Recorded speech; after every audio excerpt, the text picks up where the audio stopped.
Wala pa tayo. Wala pa po kami sa kalahati, pero hingal na hingal na kami.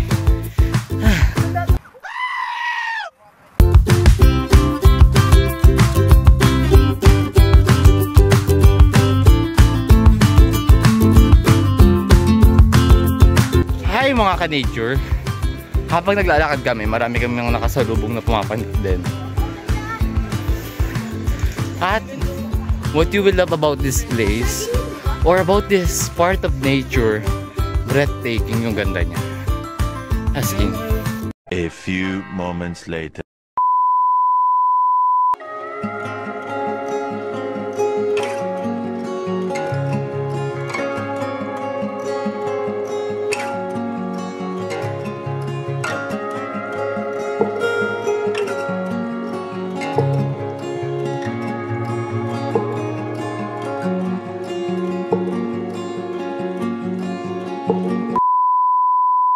Hello everyone, hello mga ka-nature. Malayo pa kami as of the moment. Hinihingal na kaming lahat. Nakikita na namin yung tuktok nung Camp Mosa. Pero sa point of view namin dito, malayo pa siya. Kumbaga, parang 5,000 steps pa. Ganun kalayo. Pero nakikita na namin yung tuktok. A few moments later.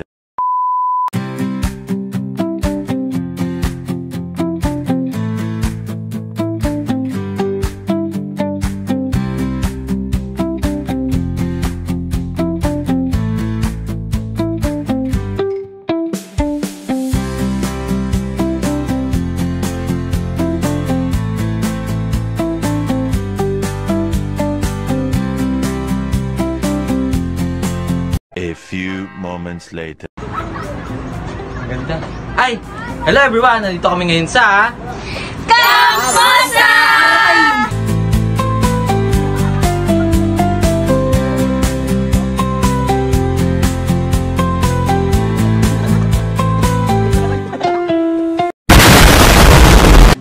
Hep hep, bago ulit tayo magsimula. Ngayon i-discuss ko kung ano bang naman ng aming bag as starter pack, camper or hiker. But hep hep hep, ako nga pala si Kuya Kyle and I'm here to discuss kung ano naman ang aming bag.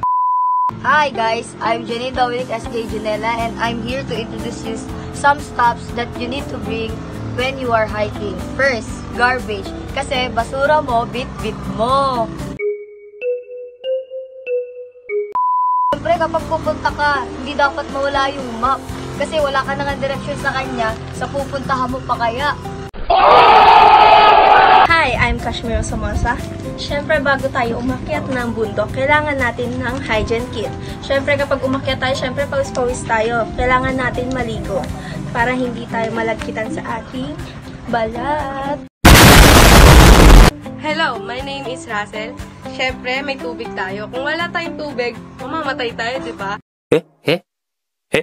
Pag-akit tayo ng bundok, kailangan natin may tubig. Kasi, mahirapan tayo, lalo na kapag wala kang dalang tubig. Lalo na matataas yung mga akyatin natin.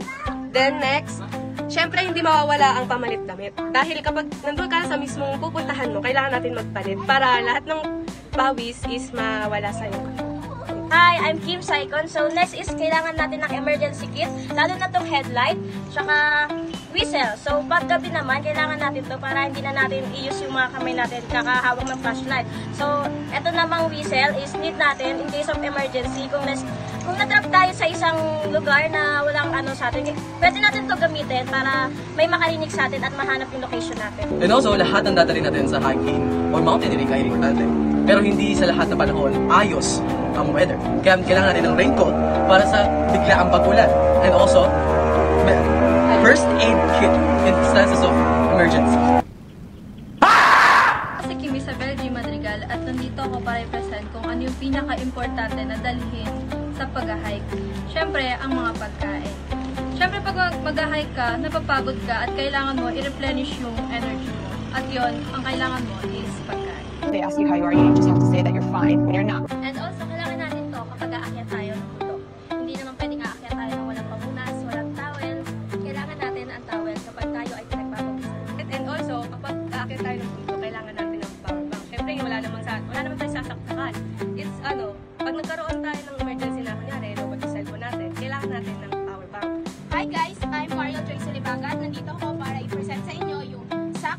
tinatawag nating full socks. Itong socks, ginagamit ay gawa siya sa fabric na pwede nating isuot pag malamig na yung lugar na pinag-hikingan natin. And yung plate naman, para meron tayong magamit pagkakain tayo. Then yung lighter naman ay posporo para in case na halimbawa magluluto tayo or mag-something na gusto natin magpainit, pwede natin itong magamit. And next, we have pots and utensils. Wala man lang tayong professional pots and utensils, but as smart student, we bring some alternative to use with. Magagamit natin to pag magluluto tayo ngayon dahil nasa bundok tayo, hindi tayo pwedeng bumaba at bumili ng pagkain. Meron pa. At yun ang tali, ang tape. In case of emergency, hindi mo alam kung may kailangan kang idikit, ayusin, o itali. Kaya you must bring this essential tool. Teka lang. Saan pala natin lalagay yung mga gamit natin? Katulad nito. Yung backpack nga pala natin. Isa sa pinaka-essential na kailangan muna natin talagang dalhin para sa backpacking or sa pag-iisip ng mga ilalagay sa gamit ay yung mismong backpack natin. Yung mga gantong backpack is usually or mainly used lang talaga para sa camping, hiking, or trekking. Hindi lang siya normal bag kasi itong bag is used for body support sa mga mabibigat na gamit and for large occupancy. As you can see, napakalaki niya. Teka lang, meron pa ang ating tent at ang ating sleeping bag. Yung mga gamit na yun ay talagang essential as a part of our mountaineering or camping kasi saan ka matutulog kung wala kang gano'n? Kung wala kang tent, wala kang sleeping bag. Hello mga ka-nature! Mga ka-nature, ano mga dapat nating tandaan o safety and tips measure before and during hiking? Una, maging stay hydrated. Pangalawa, live what you find. Pangatlo, kailangan natin mag-search about the place at kailangan natin i-check ang mga dadaanan. Pang-apat, kailangan magtayong maingay sa daan kasi hindi tayo pamilyar doon. Most importantly, bakit nga ba tayo mag-hiking? Siyempre, para ma-refresh tayo. Pero dapat, bago ka mag-hiking, be emotional, mentally, and physically ready. And lastly, leave no trace. Mga ka-nature, may kulang eh. And yun ay ang check the weather. Hindi porket maaraw ngayon mga ka-nature, maaraw ulit bukas. And lastly, dapat alam ng mga tao sa bahay ninyo o ng mga kaibigan mo kung papanig kayo para alam nila kung sakaling may mangyaring emergency.